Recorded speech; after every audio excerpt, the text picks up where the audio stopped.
નમસ્કાર. ધોરણ 12 કોમર્સ વિષય આપણો વાણિજ્ય વ્યવસ્થા એટલે કે BA ચેપ્ટર નંબર 2 આપણો અગાઉ શરૂ કરેલું છે. તેમાં આજે આપણો ત્રીજો લેક્ચર સંચાલનના વિવિધ સિદ્ધાંતો, કઈ રીતે સંચાલનના નિયમો દાખલ કરવામાં આવ્યા તેનો અગાઉ આપણે અભ્યાસ કરી ગયા છે. તો આજે જોઈએ તેમાં જ આપણો આગળનો ટોપિક એટલે કે આધુનિક સંચાલનના આપણે ત્યાર પછી ફ્રેડરિક ટેલરનો વૈજ્ઞાનિક સંચાલનનો સિદ્ધાંત, ફ્રેડરિક ટેલરનો વૈજ્ઞાનિક સંચાલનનો સિદ્ધાંત આપણો આજે આ ટોપિક શરૂ કરીએ છીએ.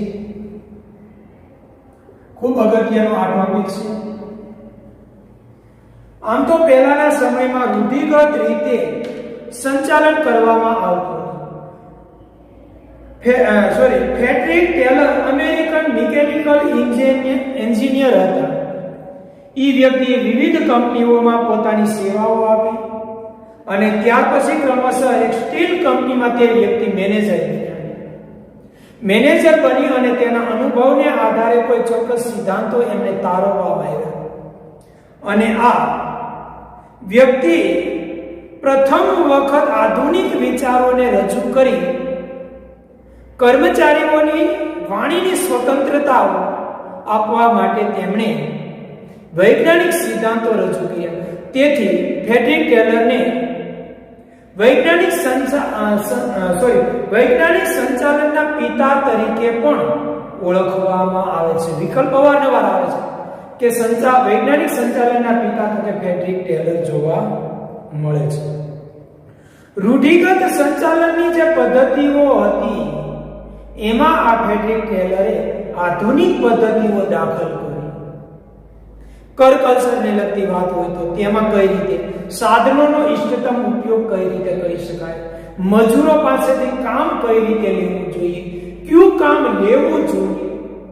પહેલાના સમયમાં રૂઢિગત પદ્ધતિમાં મજૂરો પાસેથી બધું કામ સોંપી દેવામાં આવતું અને એ વ્યક્તિ એની રીતે કામ કરતા. પરંતુ આ વ્યક્તિએ કોણે કેવા નિર્ણય લેવા તેના માટે ચોક્કસ ભાગ વિભાજન કરી દીધું.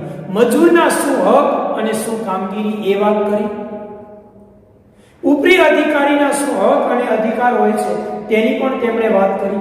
અને તેના આધારે ફ્રેડરિક ટેલરે વૈજ્ઞાનિક સંશોધન કરી અને નવી નવી પદ્ધતિનો વિકાસ કર્યો. અને તે પદ્ધતિ દ્વારા આજે મજૂરોના હુકમ અનુસાર તેમની પાસેથી કઈ રીતે હુકમો આપવા, કઈ બાબતોના હુકમો આપવા જોઈએ, તેની પાસે કયા કયા કામ લેવા જોઈએ એવી બાબતો તેમાં એને વૈજ્ઞાનિક પદ્ધતિ દ્રષ્ટિકોણ દાખલ કરેલો જોવા મળે છે. સંચાલકો સામાન્ય રીતે બે વર્ગમાં આમ તો જોવા મળતા હતા. એક માલિક અને તેમાં પેઢીની અંદર બે વ્યક્તિઓ અત્યાર સુધી સંચાલન અને કામ કરતા હતા. માલિક અને કામદાર. માલિક એટલે ધંધાનું સંચાલન કરતો, કામદાર એ પ્રમાણે પોતાનું કામ કરતો. તો કોણે કયું કામ કરવું, કઈ રીતે કરવું જોઈએ, કોણની શું જવાબદારી છે, એ બધા સિદ્ધાંતો આમાં એમને વૈજ્ઞાનિક દ્રષ્ટિકોણથી તારવેલા છે. તો જોઈએ આવો તેમનો અર્થ અને વ્યાખ્યા પહેલા લઈ લઈએ. તેમનો અર્થ કોઈ પણ ખાસ એકમમાં કે કારખાનામાં, કોઈ પણ ખાસ એકમ હોય કે કારખાના કર્મચારીઓના પક્ષે સંપૂર્ણ માનસિક ક્રાંતિ છે. અત્યાર સુધી કર્મચારીઓ ઉપર એમને કોઈ સ્વતંત્રતા આપવામાં જ ન આવતી હતી. તેમના પોતાના કોઈ વિચારો રજૂ કરવાની તેમને છૂટછાટ મળતી જ ન હતી. તેમને સોંપાયેલ દમન એના ઉપર કરવામાં આવતું. તેમને સોંપાયેલું જે યોગ્ય હોય કે ન હોય, વ્યાજબી હોય કે ન હોય, એ રૂઢિગત પદ્ધતિમાં એ કર્મચારીએ કામ કરવું પડતું હતું. જ્યારે આજે વૈજ્ઞાનિક દ્રષ્ટિકોણની વાત કરવામાં આવે તો તે સમયે તેમાં રૂઢિગત પદ્ધતિથી જે નકારાત્મકતા હતી, જે મર્યાદા, એ દૂર કરી અને કર્મચારીને વાણી સ્વતંત્રતા આપવામાં આવી. કર્મચારી બોલી શકે કે મારે શું કામ કરવાનું છે, કઈ રીતે કામ લેવાનું છે, હું જે કામ કરું એનું પરિણામ બીજી રીતે કઈ રીતે લાવી શકાય, એ રીતે તેમને વાણી સ્વતંત્રતા, વિચારોની સ્વતંત્રતા આ ફ્રેડરિક ટેલરે આજે આપેલી જોવા મળે છે. તો તેમાં સંપૂર્ણ માનસિક એક ક્રાંતિ છે.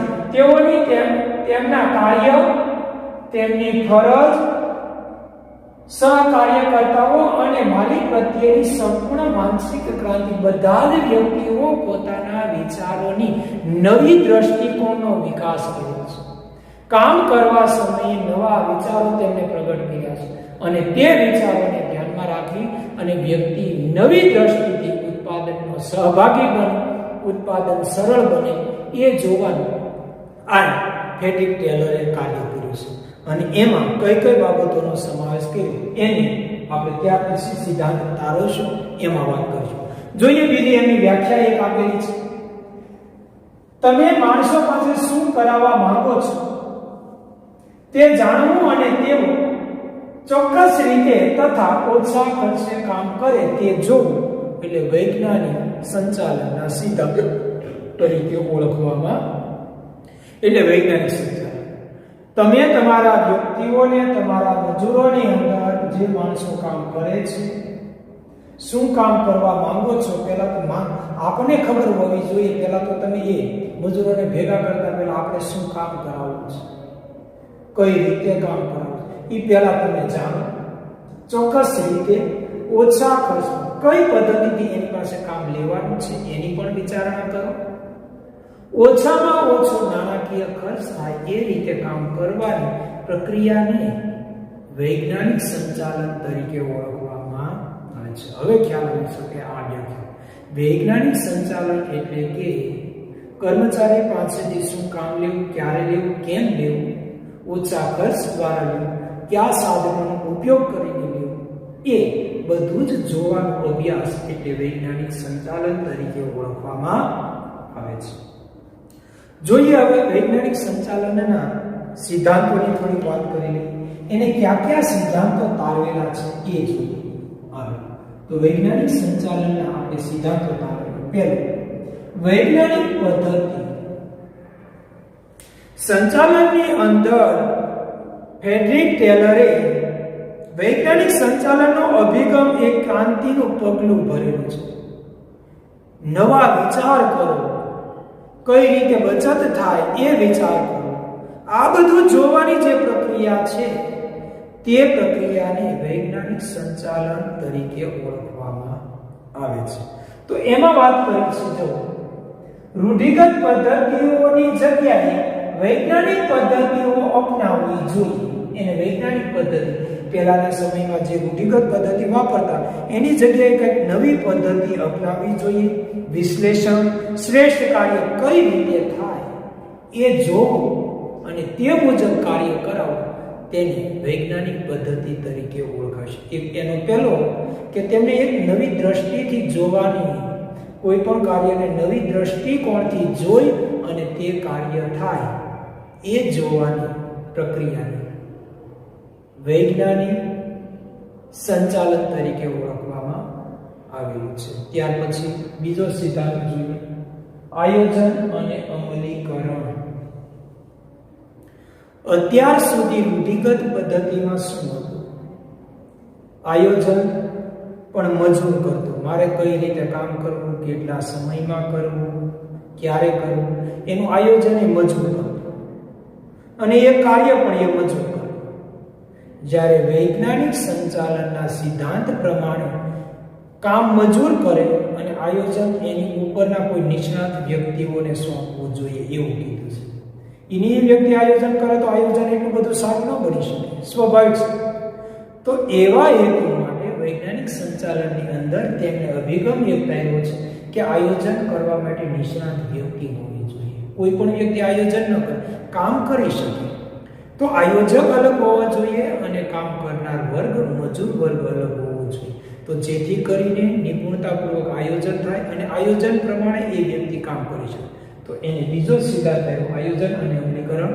આયોજન બીજા પાસે કરાવો અને તેની અમલવારી આયોજન બન્યા પછી એ મજૂર પાસે તમારે કરાવવું જોઈએ. તો આમ અમલીકરણ થવું જોઈએ અને તે આયોજન પ્રમાણે કાર્ય થાય એ જોવું જોઈએ. ત્યારે કાર્ય વિશ્લેષણ બહુ સરળ. વૈજ્ઞાનિક સંચાલનના સિદ્ધાંતોમાં આ દરેક બાબતોનો સમાવેશ એને કરેલો છે. છે. કાર્ય વિશ્લેષણ એટલે કામ જે કરો એનું પૂરેપૂરું વિશ્લેષણ વર્ગીકરણ કરી તેનો અભ્યાસ કરવાની પ્રયુક્તિને કાર્ય વિશ્લેષણ તરીકે ઓળખવામાં આવે છે. તો તેમાં જોઈએ ઓછા ખર્ચ અને ઝડપથી કાર્ય કરવા માટે કાર્ય વિશ્લેષણ ઉત્તમ ગણવામાં આવે છે. તમારે પહેલા જે કામ કરવાનું છે તેના માટે વિશ્લેષણ કરો. આમાં કઈ રીતે કાર્ય કરી શકાય, કેટલા વ્યક્તિ લઈ શકાય, વ્યક્તિની જગ્યાએ યંત્ર લઈ શકાય તેમ છે, આધુનિક પદ્ધતિઓ વાપરી શકાય અને એ પદ્ધતિને કારણે આપણને ખર્ચ ઘટે તેમ હોય તો એ પદ્ધતિ વાપરી. આવું પહેલું જે આયોજન વિચાર કરવામાં આવે તેને કાર્ય વિશ્લેષણ તરીકે કઈ રીતે કરીશું, ક્યારે કરીશું, કેમ કરીશું, કોના દ્વારા કરીશું, એ પણ બધી બાબતોની વિચારણા કરવામાં આવે તો તેમને આપણે કાર્ય વિશ્લેષણ તરીકે ઓળખવામાં આવે છે. તો આવી રીતે કાર્ય વિશ્લેષણ કરવામાં આવે છે. ઓછામાં ઓછી પડતર કઈ પદ્ધતિમાં મળે એ પદ્ધતિની પસંદગી કરવા સુધી વૈજ્ઞાનિક સંચાલન લઈ જાય છે. આગળ પ્રમાણીકરણ. તમે પ્રમાણીકરણ એટલે કે પહેલા તમે પ્રમાણિત કરો. જે કામ શરૂ કરો છો એ કામ અથવા તો જે કામ કરવાનું છે એના માટે જે તમે સાધનો વાપરો એ પહેલા જોઈ લો. સાધન બરાબર કામ આપશે? જેવા કે સાધનો, ઓજારો, કામદારની સ્થિતિ વગેરે અંગે તમારે પહેલા અભ્યાસ કરવો જોઈએ, તેનો વિચાર કરવો જોઈએ અને તેના આધારે આપણે કામ એ પાર પાડવાની પ્રક્રિયાને કામનું પ્રમાણીકરણ તરીકે ઓળખવામાં આવે છે. તો આમ કામનું પ્રમાણીકરણ એ પેઢીને કાર્ય કરાવવામાં સરળતા અપાવે છે. કાર્યની અગાઉ તેમની રૂપરેખા અને તેમનો વિચાર કે જેથી કરીને આપણે જે તે સમયે જે કામ કરવાનું છે એ સમયે આપણે સારી રીતે કામ કરી શકશું કે નહીં એ આ કાર્ય વિશ્લેષણના આધારે તમને ખ્યાલ મળી શકે છે. તો આમ કાર્ય વિશ્લેષણ કરવામાં એ વૈજ્ઞાનિક સંચાલનના સિદ્ધાંતોનો એક ભાગ ગણાય. આગળ વૈજ્ઞાનિક પસંદગી અને તાલીમ. કર્મચારીની પસંદગી નવા અભિગમ પ્રમાણે તમારે કરવી જોઈએ. માત્ર લાયકાત જ જોવા પૂરતી મર્યાદિત નથી. તે વ્યક્તિની પસંદગી યોગ્ય રીતે થવી જોઈએ. તેમની પાસે શૈક્ષણિક લાયકાત છે હોય તો એ જોવો, આવડત, શારીરિક ક્ષમતા, તાલીમ, માપદંડ વગેરે બાબતો એ તમારે ધ્યાનમાં રાખી અને તમારે એ વ્યક્તિને યોગ્ય ક્યારે તાલીમ આપવી, કોના દ્વારા તાલીમ આપવી જોઈએ એ પણ વિચાર. કારણ કે તાલીમ આપેલી વ્યક્તિ ખૂબ સારી રીતે કાર્ય કરી શકે. તો આવા સમયે તમારે ફ્રેડરિક ટેલર કહે છે કે તમે યોગ્ય પદ્ધતિ અપનાવો અને તેના માટે તાલીમ અને પસંદગીમાં બહુ ધ્યાન. થોડુંક આધુનિકતા લાવો. જળ પ્રમાણે કામદાર મેળવો તે રાખી લો ને, પણ એની પાસે જે તમારે કામ સોંપવાનું છે, જે કામ કરાવવાનું છે એ કામ કરવાની ક્ષમતા છે કે નહીં એ જોવો. એને આપણે તાલીમી પદ્ધતિ તરીકે ગણાવી શકાય. આગળ નાણાકીય ઉત્તેજન. કુશળ કામદારને નાણાકીય અને અન્ય ઉત્તેજનો આપવા દો. અહીંયા ફ્રેડરિક ટેલરે વૈજ્ઞાનિક પદ્ધતિમાં એવું કહે છે, જળ પદ્ધતિ રૂઢિગત પદ્ધતિમાં શું હતું? બધા જ કર્મચારી કામ કરે, બધાને વળતર આપે એક સરખું. કોઈ વધુ કરે તો એને ધ્યાનમાં ન લેવાય, કોઈ ઓછું કરે તો એને પણ ખાસ ધ્યાનમાં ન લેવાય, પરંતુ બધા જ કર્મચારીઓ દ્વારા જે કામ કરવામાં આવે એ વળતર બધાને ચૂકવાય.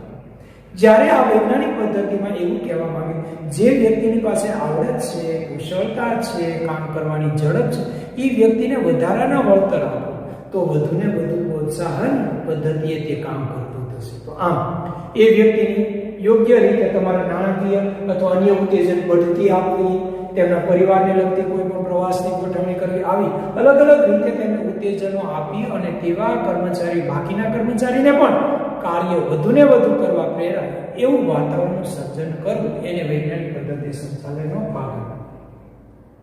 કરકસર. ટેકનિકલ સાધનો, ધ્યાન આપવું, પડતર, અંદાજ, અંકુશ જેવા અનેક બાબતો ઉપર ધ્યાન. વૈજ્ઞાનિક સંચાલનની અંદર તમારે વાત કરકસરની વાત આવે. કરકસર એ આમ તો વૈજ્ઞાનિક સંચાલનનો સૌથી મહત્વનો સિદ્ધાંત. આ સંચાલનના સિદ્ધાંતમાં એમ જ કહેવામાં કે તમારી કોઈ પણ રીતે પડતર કેમાં ઘટે છે, કઈ રીતે વધુમાં વધુ ઘટે છે અને ઘટવી જોઈએ. તો આવી પડતર ઘટાડવાના હેતુ માટે તમે કેવા પ્રયત્નો કરો છો, કઈ રીતે કાર્ય કરો છો, એ બાબતને ધ્યાનમાં લેવામાં આવતી હોય છે. તો તેના માટે આપણે કયા કયા સાધનો વાપરવાથી પડતર નીચે લાવી શકાશે એનો અભ્યાસ કરો.